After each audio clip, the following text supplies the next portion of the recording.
কিছু দেশ আছে যারা খুব শক্তিশালী হলেও কখনো অন্য দেশের সঙ্গে ঝামেলায় জড়ায় না। সুইজারল্যান্ড, অস্ট্রেলিয়া ও ইন্দোনেশিয়ার মতো দেশগুলো কখনোই লড়াই সংঘাতে লিপ্ত হয় না। এই দেশগুলো অন্যের ব্যাপারে নাক গলানো এড়িয়ে চলে, যতটা পারে নিরপেক্ষতা বজায় রাখে। শক্তিশালী হয়েও যেসব দেশ শান্তি বজায় রাখে তাদের সম্পর্কে জেনে নেওয়া যাক। প্রথমে আসবে সুইজারল্যান্ডের নাম। যোগ্যতা ও সক্ষমতা বিচারে ইউরোপে সুইস সেনাবাহিনীর অবস্থান উপরের দিকে। ভৌগোলিক পরিবেশ ও সকল প্রতিরক্ষা ব্যবস্থা বিবেচনায় দেশকে রক্ষা করতে যে পরিমাণ প্রশিক্ষিত সেনাবাহিনীর প্রয়োজন, সুইসদের সেটা আছে। এছাড়া ন্যাটো জোটের অংশ না হয়েও আধুনিক বেশ সজ্জিত দেশটি। সুইসদের সবচেয়ে বড় শক্তি তাদের প্রতিরক্ষা ব্যবস্থা। দ্বিতীয় বিশ্ব শত্রুপক্ষ দেশটিতে এসে সুবিধা করতে পারেনি। সুইজারল্যান্ডে অনেক গোপন ও নিরাপদ বাংকার রয়েছে। এত কিছুর পরও দেশটি কখনো ঝামেলায় জড়ায় না। নিজেদেরকে নিরপেক্ষ রাখার এই নীতি তারা নিয়েছিল 1783 সালে প্যারিস চুক্তির মাধ্যমে। 1515 সালে সুইস কনফেডারেসি ম্যারিগন্যানোর লড়াইয়ে ফ্রান্সের কাছে পরাজিত হয়। এর ফলে সুইস কনফেডারেসি ভেঙে যায় এবং তারা সম্প্রসারণ নীতি থেকে সরে আসে।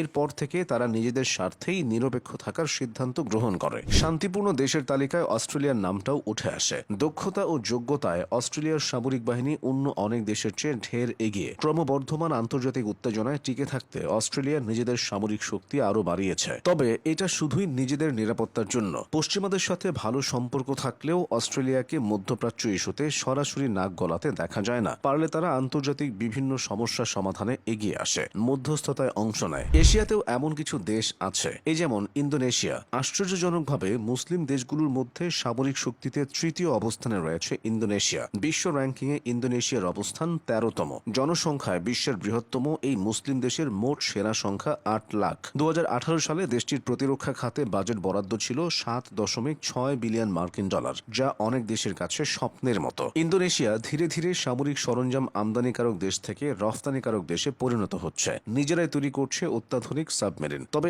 এত শক্তিশালী হলেও এই দেশটিকে কখনো সংঘাতে লিপ্ত হতে দেখা যায় না। ইন্দোনেশিয়ানরা নিজেদের মতো চলছে, ধীরে ধীরে আরো উন্নত হচ্ছে। একই কথা বলা যায় মালয়েশিয়ার ক্ষেত্রেও। সামরিক শক্তির দিক থেকে বিশ্বের শীর্ষ 50টি দেশের মধ্যে মালয়েশিয়ার অবস্থান। মুসলিম দেশগুলোর মধ্যে তারা আছে 10ম স্থানে। মাহাথির মোহাম্মদের নেতৃত্বে বদলে যাওয়া মালয়েশিয়ার সেনা, নৌ ও বিমান বাহিনীও যথেষ্ট শক্তিশালী। তবে দেশটিকে তেমন আঞ্চলিক কোনো উত্তেজনায় দেখা যায় না। শক্তিমত্তায় এগিয়ে থাকলেও তারা শান্তির পথে হাঁটে। ইউরোপের দেশ ফিনল্যান্ডও শান্তিপূর্ণ অবস্থানের জন্য পরিচিত, যদিও বর্তমানে দেশটি ন্যাটোর অন্তর্ভুক্ত। ফিনল্যান্ড ন্যাটোতে যোগ দিয়েছিল নিজেদের নিরাপত্তা ঝুঁকির কথা চিন্তা করে। তবে এই জোটে ঢোকায় তাদের সামরিক শক্তি বহুগুণ বেড়েছে। ফিনল্যান্ডের জনসংখ্যা মাত্র 55 লাখ। দেশটিতে সামরিক বাহিনীতে ডাক পড়লে যোগ দেওয়া বাধ্যতামূলক। জনসংখ্যার অনুপাতে দেশটির সামরিক বাহিনী বেশ বড় এবং বেশ প্রশিক্ষিত।